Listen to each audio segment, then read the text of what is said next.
Salam solusi. Teman-teman semua, kita hari ini akan menemui beberapa kelompok dan dalam kelompok ini nanti akan mendiskusikan sesuai dengan topik-topik yang sudah dibagi. Kita berharap ada masukan, ada kritik, ada pertanyaan dari kita yang sedang mengamati video ini. Mudah-mudahan ini menjadi salah satu bagian dari proses pembelajaran kita supaya kemudian hari kita menjadi lebih baik lagi. Demikian saya kira untuk kita nikmati bersama diskusi ini. Salam solusi. Assalamualaikum warahmatullahi wabarakatuh.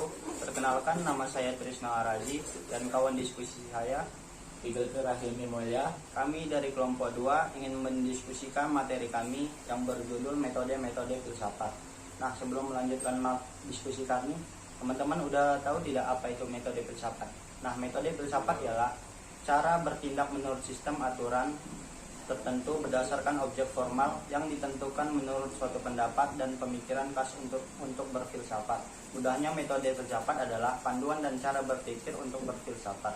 Nah, metode filsafat ini juga dibagi menjadi beberapa metode, diantaranya ialah metode filsafat kritis, metode filsafat skolastik, metode filsafat intuitif, metode filsafat skeptis, dan metode filsafat empiris.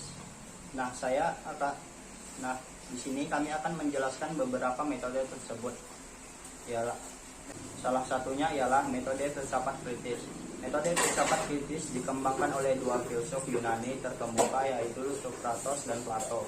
Namun keduanya memiliki perbedaan masing-masing dalam mengembangkan metode kritis tersebut.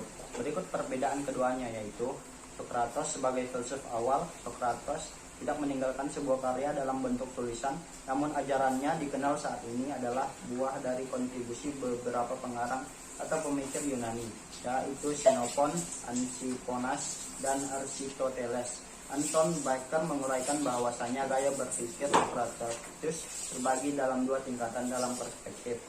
Nah, dua tingkatan adalah sebagai upaya Sokrates dalam menemukan kebenaran objektif yang baik dan terpuji.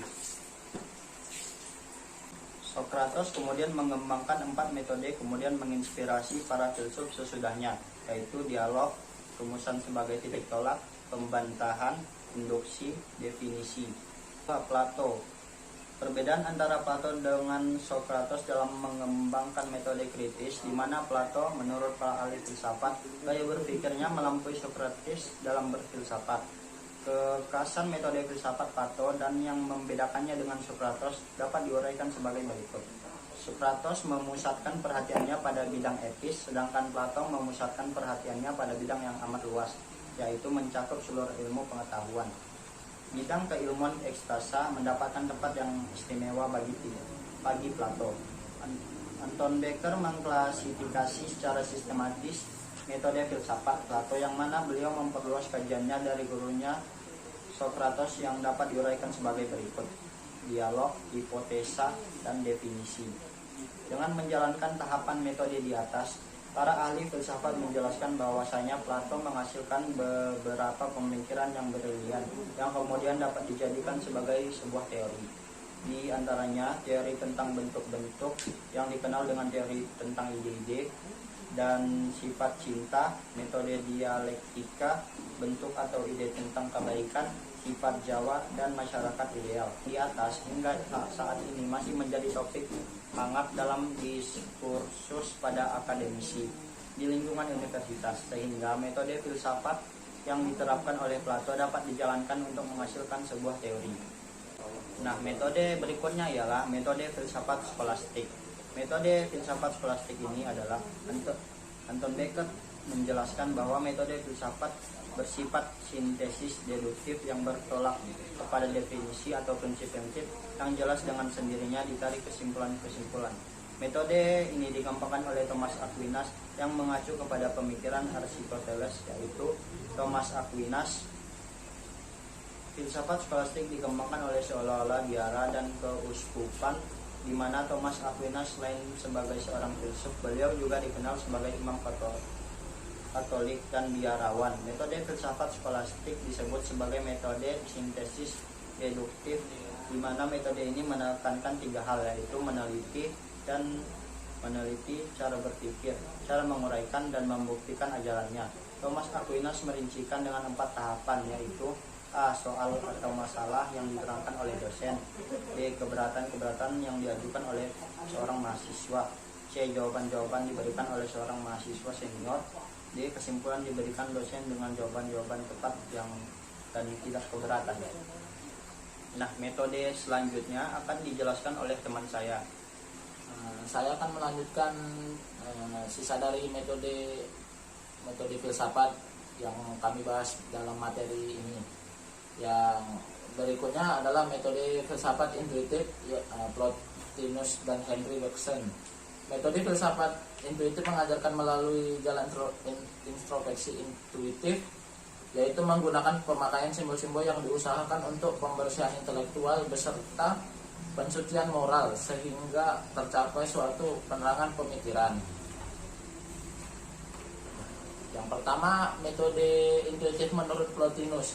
Plotinus merupakan seorang yang mengembangkan ajaran Plato, di mana beliau mendirikan sebuah akademi yang bernama Neoplatonisme di kota Roma, Italia, ketika ia berumur 40 tahun. Kontribusi yang diberikan Plotinus sangat berharga dalam tradisi ilmiah Barat dalam mengembangkan dan mencetuskan intuitif. Beberapa metode filsafat menurut intuitif Plotinus, yaitu A. Sikap kontemplatif meresapi seluruh metode berpikir pada Plotinus. B. Filsafat Plotinus hanyalah doktrin melainkan way of life. C. Sekolah Plotinus merupakan lingkaran kawan-kawan yang dikenal dengan istilah asram. D. Dalam lingkungan asrama tersebut bersama-sama menghayati kehidupan religius secara mendalam. Dan yang D. Plotinus berusaha memberikan semangat serta mengantarkan kepada muridnya kepada hal-hal yang ruhani. Nah, yang kedua metode menurut Henry Bergson. Henry Bergson merupakan seorang filsuf beragama Yahudi, di mana beliau memiliki ketertarikan sangat mendalam terhadap filsafat Plotinus. Metode filsafat intuitif yang dikembangkan Bergson dikenal dengan istilah pelan vital, yaitu dorongan hidup. Anton Becker menjelaskan filsafat Bergson bersifat spiritualitis, yang menyelami kegiatan spiritual intern di dalam individu konkret, melainkan dengan cara ilmiah dengan cara yang dapat dipertanggungjawabkan. Yang selanjutnya adalah metode filsafat skeptis menurut René Descartes. Metode filsafat skeptis yaitu metode filsafat dengan meragukan segala sesuatu merupakan asas berpikir yang menjadi tolak ukur dalam dunia filsafat.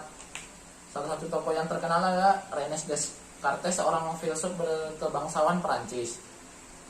René Descartes merupakan seorang ahli matematika, saintis, dan juga beliau dikenal sebagai seorang filsuf. Bahkan oleh beberapa kalangan akademis beliau merupakan sebagai sosok pencetus pemikiran modern dan peletak dasar rasionalisme.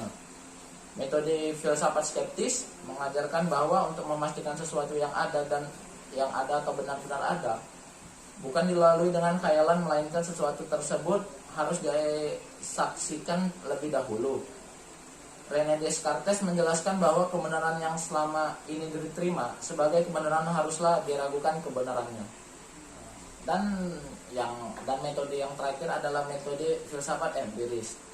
Jadi apa itu empiris dalam filsafat?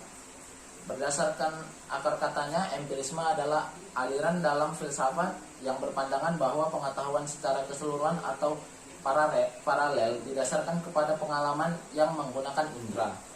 Nah, jadi bagaimana bentuk pemikiran empirisme? Pola pikir empirisme mengandalkan hak bukti empiris. Empirisme termasuk salah satu jenis aliran ontologi dalam empirisme.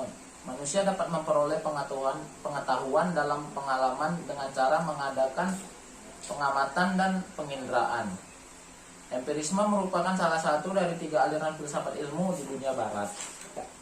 Menurut David Hume, pengertian metode filsafat empiris itu adalah di mana metode ini menyatakan sukses dalam ilmu alam. Konsep empiris diutarakannya dengan semua pengertian dan kepastian yang bersumber dari observasi tingkah laku dan introspeksi mengenai proses-proses psikologis yang kemudian hasilnya disusun menurut metode logis geometris. Puma berpendapat bahwasannya semua ilmu berhubungan dengan hakikat manusia, dan ilmu yang berkaitan dengan manusia merupakan satu-satunya dasar kokoh bagi ilmu-ilmu lain. Dapat dinyatakan bahwa hal yang tidak tampak diakui dalam metode filsafat empirisme. Nah, kesimpulan dari materi kami adalah disiplin ilmu filsafat memiliki sebuah metode sendiri, namun harus ditegaskan bahwa filsafat sesungguhnya tidak memiliki metode tunggal yang digunakan oleh semua filsuf sejak zaman purba hingga saat ini. Tidak berlebihan apabila mengatakan bahwa bidang filsafat atau jumlah filsafat demikian pula jumlah metode filsafat, yaitu sebanyak jumlah para filsufnya. Dengan kata lain, sangat banyak metode filsafat yang digunakan oleh para filsuf dari dahulu hingga saat ini. Nah, sekian penjelasan dari kelompok kami. Bila ada yang kurang, kami mohon maaf. Wabillahi taufiq wal hidayah. Wassalamualaikum warahmatullahi wabarakatuh.